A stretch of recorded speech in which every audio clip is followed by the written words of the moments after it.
Dober dan, lepo pozdravljeni v sveži epizodi podcasta Delo in dom, v kateri bomo danes govorili o podjetniškem aspektu vrtnarjenja. Z mano v našem studiu sta moja sogovornika Jan Avsenik, ki deluje pod imenom Janov vrt, in Ana Kaker, liogarden.si. Dobrodošla, lepo pozdravljena, mlada vrtnarja. Oba sta iz lokalnega okolja odšla študirati v mesto, pa se potem nekako vrnila nazaj. Študirala sta sicer druge smeri, ne? Kaj vaju je potegnilo nazaj? Je bila to zavestna odločitev ali nekako naravno to prišlo? Ana, mogoče? Jaz sem rojena v hribih in mislim, da ti je to prirojeno. Da ostane v tebi, vsaj v večini, ko živimo v teh naših koncih, ali pa druge izven mestnih okolij, in mislim, da te to potegne, da ti je že v krvi to, da te potegne nazaj. Jaz sem študirala sicer etnologijo, ampak etnologija je tudi nek v bistvu tak študij, ki te povezuješ vseeno z ljudmi, pa tradicijami, navadami, in to vse skupaj te pripelje v življenje do tega, da se vrneš nazaj domov. V hribe. Jan, kakšna je pa vaša zgodba? Ja, jaz sem bil pa skozi nekako dost navezan na domači kraj preko športa in pol se pač prijateljske vezi tam bolj spletejo. Tako da mi je bilo vedno všeč biti doma, v straži, v naravi oziroma bolj v meru. Dajmo reči tako, da Ljubljana mi ni bila nikoli tako kot drugi dom, kot je mogoče nekomu tekom študija. Tako da ja, vedno sem se rad takrat vračal domov in zdaj sem zelo rad. Kaj pa ste študirali? Študiral sem pa ekonomijo. Aha, to je pa... Povezano s podjetništvom, ne pa s kmetijstvom. No, tako da, ja, ampak pride prav, ne? Pride pa zelo prav te veščine, sigurno, ja. Drugače mogoče gledaš kmetijstvo, kmetijstvo gledaš skozi oči podjetništva. No. Ana, iz katerih hribov ste vi? Iz Gornje Savinjske doline, v originali iz Luč, ampak zdaj smo se preselili na Rečico, malenkost. Aha, malo nižje. Nižje po dolini, ja. Aha. Pa sta imela kakšno predznanje obdelovanja zemlje ali sta začela popolnoma iz nič? Kdo vaju je učil, navdušil? Jaz sem začela čisto iz nič.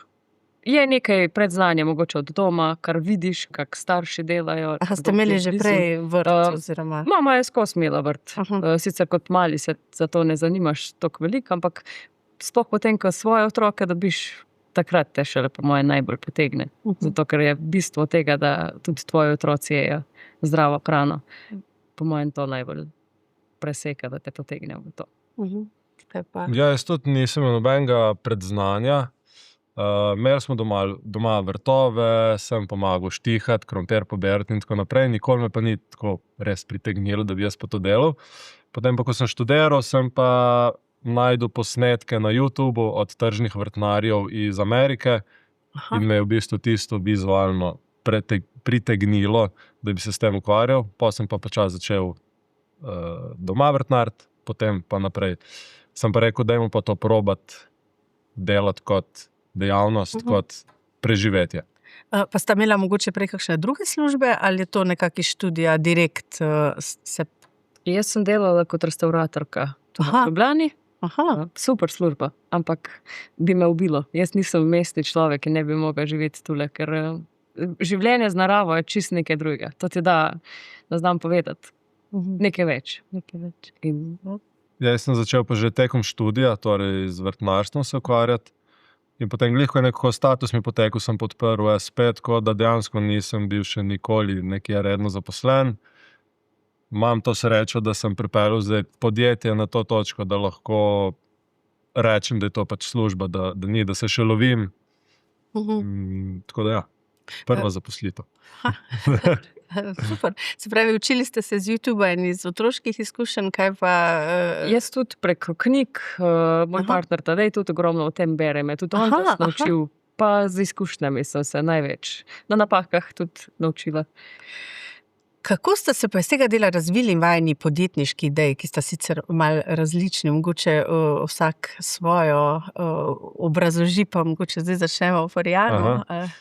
Ja, jaz sem štartal z idejo, da bom prideloval zelenjavo, torej samo zelenjavo in bom to prodajal končnim strankam, nekaj gostilnam in tako se je tudi vse začelo. Potem sem pa želel en malo drugačen rastlinjak, kot se ga pri nas ne dobi. Tako da sem po naročilu ga dal delati različnim podjetjem tukaj v bližini Novega mesta. So mi to naredili, sem bil z izdelkom, z rastlinjakom zadovoljen. Potem sem rekel, zakaj ne bi to še drugim ponudil. Aha. Tako da sem tisto sezono vrtnarsko še naredil spletno stran, to drugim predstavil, ta rastlinjak, in že prvo leto je bilo nekaj prodaj. Potem sem pa rekel, zgleda kar zanimivo, tako da pol smo šli pa ta rastlinjak še nadgrajevati, dodali so se vrtnarski pripomočki. Vedno zraven je pa ostala ta zelenjava in še vedno jo pridelujem. Sicer zmanjšujem ta del, koliko se tega proda, ampak zdaj kombiniram vse skupaj. Tako da začelo se je dosti organsko, zaradi interesa izraženega drugih ljudi. Super. Ana, kaj? Ja, jaz sem pa v bistvu začela zaradi tega, ker vidim, kako je stanje v svetu, kako hrano lahko kupiš, in je pa pač edina pot to, da začnemo gojiti svojo zelenjavo pa sadje, da res veš, kaj ješ, ker je to zelo pomembno, kaj daš vase, ne samo kaj daš nase. In polje, ljudje so kar začeli spraševati, a imaš mogoče še kaj solate viška, a imaš še kaj tega, in polje zadeva kar rastla, pa splet okoliščin me je pripeljal do tega, da sem se lahko prijavila na LASO razpis pri nas in prišla do liofilizatorja, do naprave, s katero si lahko vso sadje, vso zelenjavo, vse pridelke posušimo, shranimo v kozarčkih in tako v bistvu shranjeno počaka par let. Podaljšano roko. Tako. In to je v bistvu pol začelo se popraševanje in lik zaradi tega smo pač povečevali zadeve. Smo naredili pol še nasad jagod, pa malin, povečali vrt, ker je tudi po zimi popraševanje po zelenjavi. Se vemo, v trgovinah se dobi vedno, ne? Je vedno na voljo, ampak domače je pa na voljo samo tam, od maja do septembra, oktobra, odvisno od leta, ne? Jaz pa dejansko lahko domača, ekološko pridelano zelenjavo ponudim vsak dan v letu. Iz tega se je v bistvu razvilo tudi moje podjetje in zdaj lahko jaz od tega živim, da prodajam preko spletne trgovine, liofilizirano sadje in zelenjavo, oziroma tule na tržnici v BTC v Ljubljani. Liofilizirate pa samo svojo zelenjavo? Ne, svoje produkte? Tudi za druge. Aha. Če ima kdo... če kdo prinese... Tako, tudi za njih posušimo pa, ker ljudje imajo radi recimo tropsko sadje in to zaenkrat še ne raste pri nas, tudi dokupimo ananas, banane, mango in tudi to posušimo v bistvu, tako da se je razširila. To ima 12 sort sadja, vsa zelenjava, ki raste na vrtu. Česen, čebula, brokoli, cvetača. Največ brokolja recimo prodam, liofiliziranega. Zanimivo. Kako se pa potem to, se je kar surovo ali se tudi da ponovno skuhati? V bistvu hrana je identična, kot bi imela sveže. Je pa še bolj zanimivo zagrickati, ker je to kot en čips. Brokoli dejansko pride dober, čeprav prej ni mogoče, ampak dejansko je liofiliziran dober. Lahko se pa da v makice ali... Mogoče ideja za moje otroke. Kako pa usklajujete delo zemljo in ta podjetniški del, prodajo, marketing? Vam mogoče kdo pomaga, imate že ekipo ali sta še sama za vse, kot se temu reče? Ja, jaz sem zaposlil lani, mislim, da očeta, oziroma že pred lani mi je malenkost pomagal, tako popoldne, da smo kakšno idejo skupaj razvijali ali pa tako. Ko vzpostavljaš podjetje, ti prav pride še en delavec bolj tehničen, ker jaz sem bolj ekonomist, tako da oče mi je pomagal, potem sem ga zaposlil. Veliko mi pomaga tudi sestra, se bolj ukvarja s kakšnimi slikami, videoposnetke, tako da bom... Sestra je... Vaša sestra je Klara Žagar, tudi je že bila naša gostja, spletna vplivnica. Tako. Ima veliko izkušenj s pripravo slik, videoposnetkov, tako da mi pomaga pri spletni v tem delu. Ja, tako, da se na spletu pojavijo lepe slike, navodila, kako postaviti rastlinjak, recimo, da se posname. Drugače pa pri kmetijstvu mislim, da lahko oba rečeva, da je tukaj vključena vsa družina, širša družina, prijatelji, da ko je neka delovna akcija, vsi pristopijo zraven, pomagajo, tako da vključeni so bili vsi. Potem pa spet pridemo do tega socialnega kapitala, da je dobro poznati veliko ljudi, da če stric pozna pa nekoga še drugega, spet je ta kontakt prav prišel. Tako da ogromno ljudi je na koncu vključenih v vrtnarstvo in na koncu v podjetništvo. Kaj pa pri vas? Tudi pri meni partner tedaj morajo pač ta hude dele, ki jih jaz ne zmorem obvezno narediti. Vsi 3 otroci pomagajo, stari so 10, pa 4, pa 3. In že ogromno dela mi pa šparajo in na vrtu, in z liofiliziranim sadjem etiketirajo in te zadeve. Še smo mojih še sobe ne moremo naterati pospraviti. Ja, se tudi pri nas včasih moramo malo pritisniti, včasih pa kar sami od sebe. Kar pride, pa kar pomaga. Manca včeraj recimo motiko, pa kar pomaga kopati. Tako da jim je to v bistvu na nek način igra, kar me ful veseli, ker jih na ta način tudi učimo, da je delo pač ni samoumevna stvar, da nič ne zraste samo od sebe.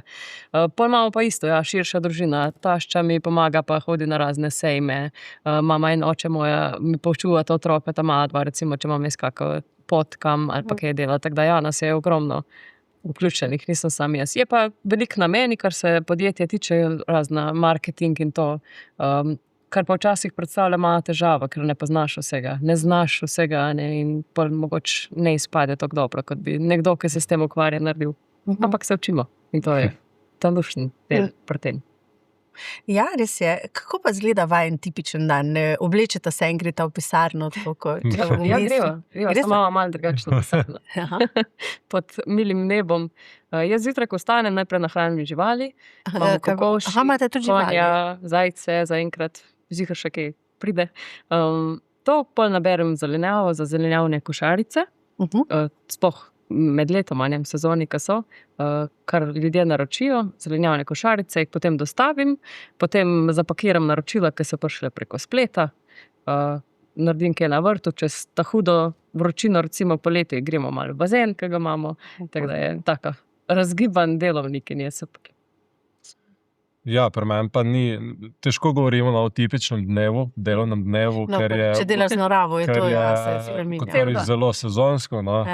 Zdaj se bo začelo obdobje, ko bomo od jutra do večera zunaj, ko so tako lepi dnevi, po zimi si mogoče imaš malo več počitka, ampak tudi takrat moraš razmišljati vnaprej, kaj boš delal v sezoni, planirati.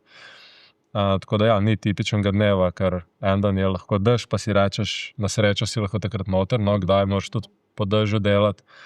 Pa glih to je kombinacija potem računalniškega dela zunaj, dela s strankami, potem ko delam recimo za stranko rastlinjak, naslednji dan gremo že montirati rastlinjak, naslednji dan se potem nabere zelenjava, pa je bolj dan za zelenjavo ali pa obdelavo vrta.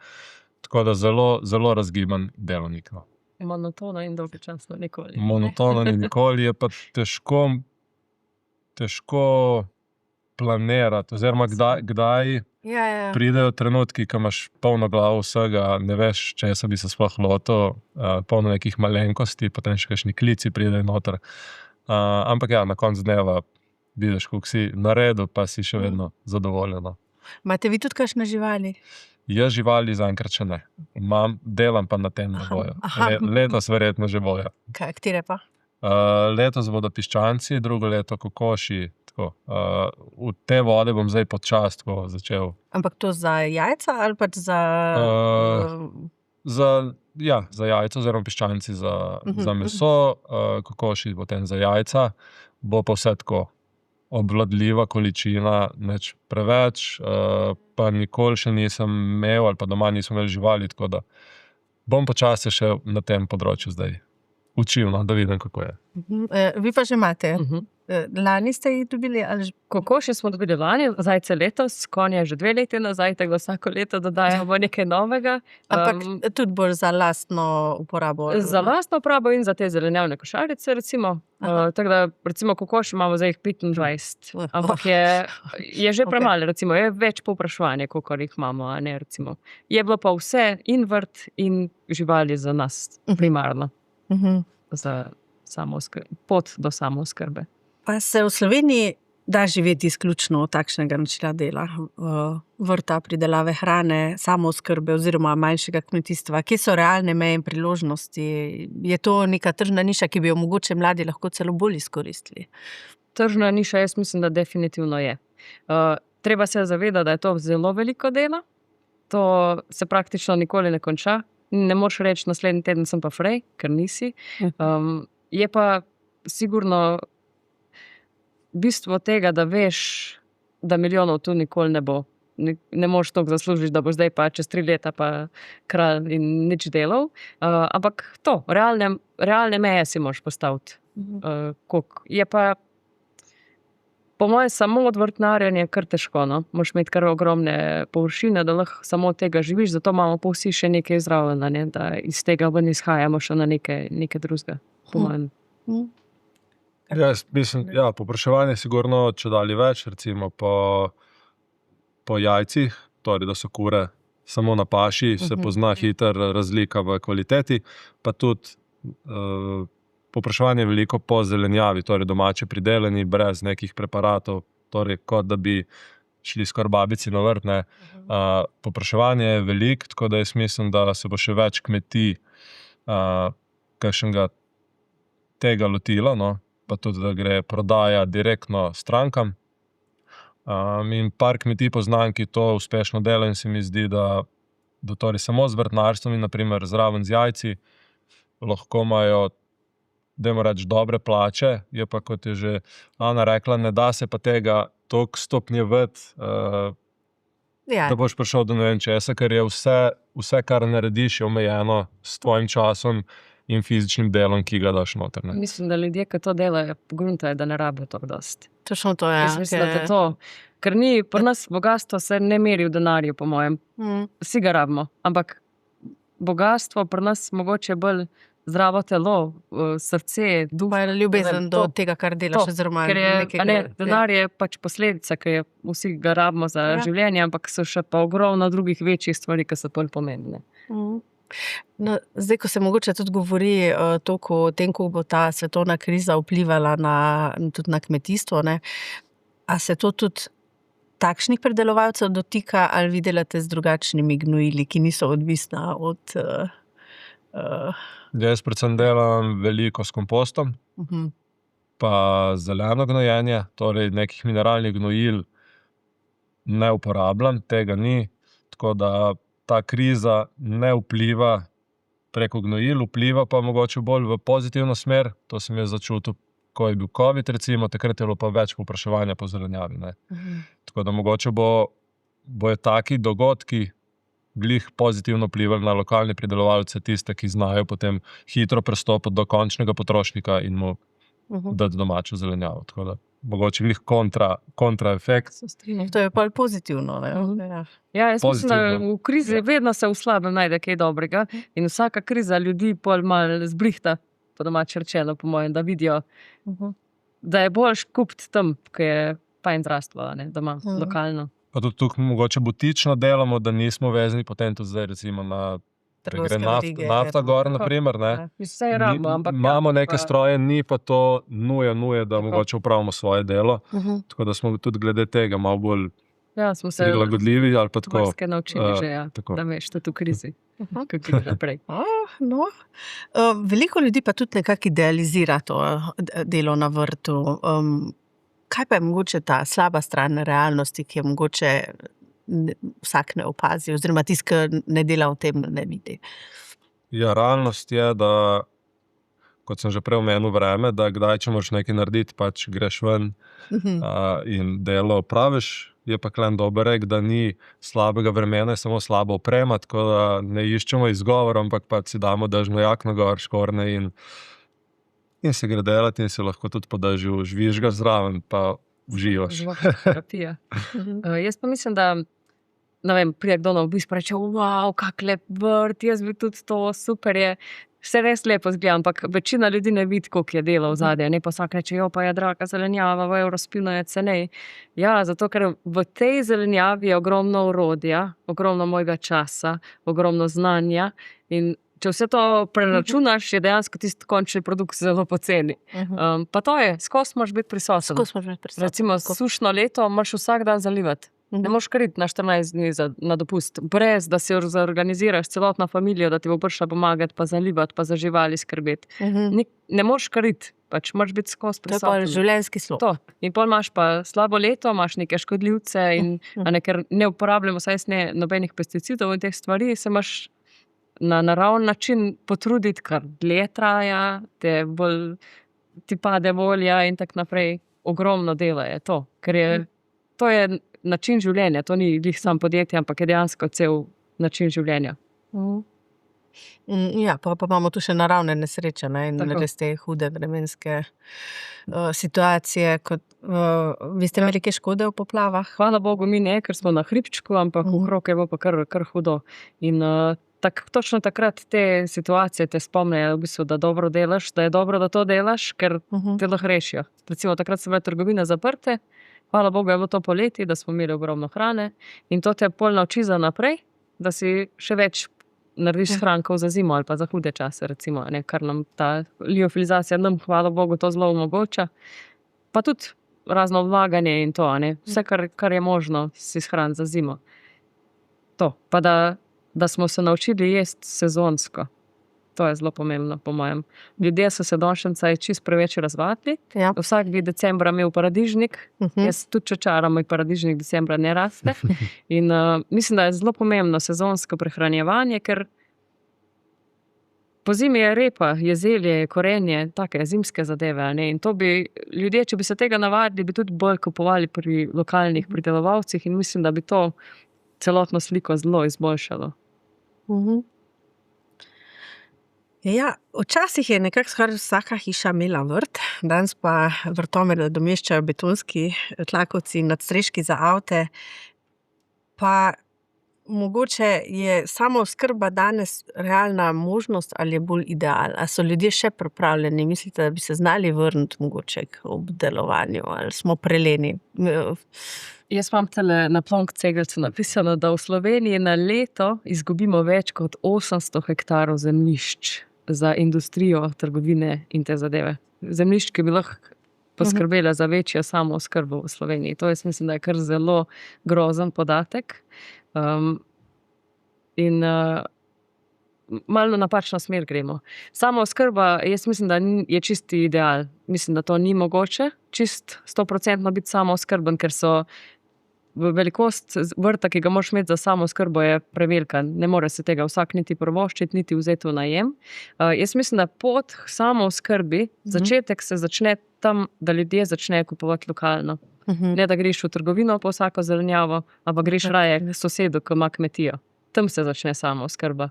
Jaz mislim, da bi to bilo treba čedalje bolj spodbujati. V dolini, je ziher par kmetij, eni imajo mleko, eni imajo sir, eni imajo zelenjavo, da se ljudje tja usmerijo. To, na lokalni ravni. Potem pa gre na večje. Pravijo, da je morje iz kapljic in mi smo vsak ena kapljica in skupaj lahko naredimo spremembo. Kaj pa po vašem? Jaz mogoče nimam tukaj, oziroma nimam stika. Imam stik, ampak ko si tukaj časa v nekje bolj na vasi, vidiš, da v bistvu vsaka hiša ima še vedno zraven vrt, pa rastlinjak, pa obdeluje zemljo.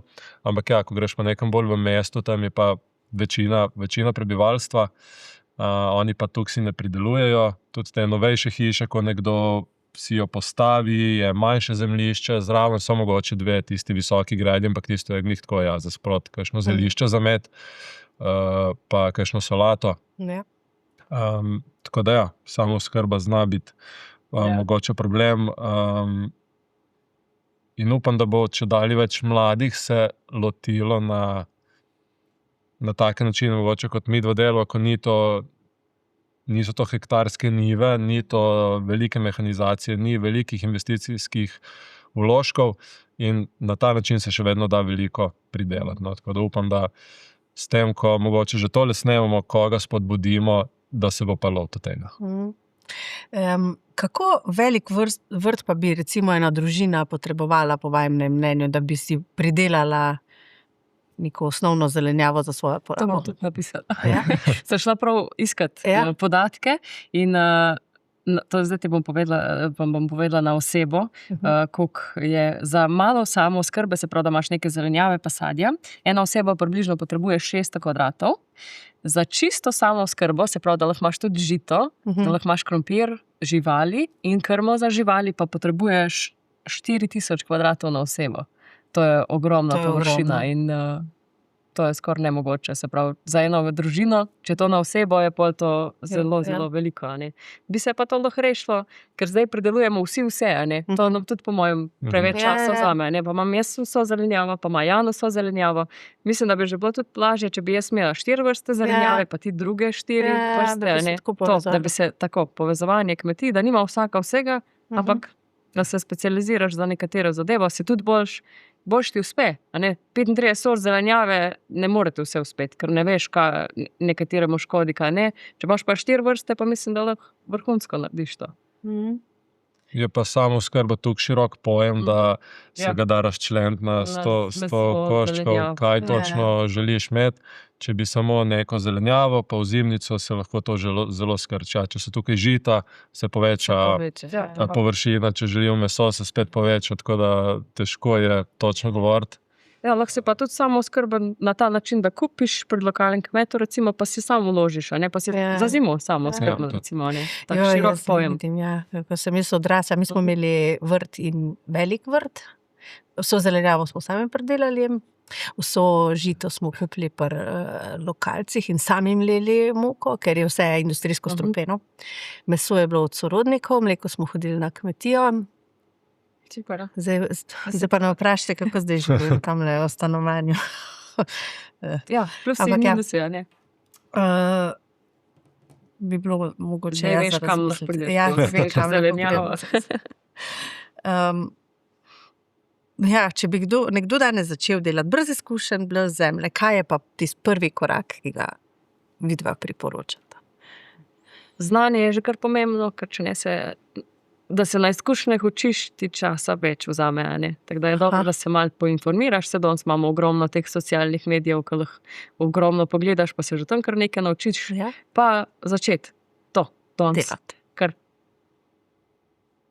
Ja, bi še dodal, da glih pri teh vseh informacijah moraš mogoče tudi ne čisti izluščati, ker takrat ti še ne veš, kaj deluje, ampak sem mogoče vzem si en del informacij in jih začni delati, ker če bi vse upošteval, ne pride skupaj.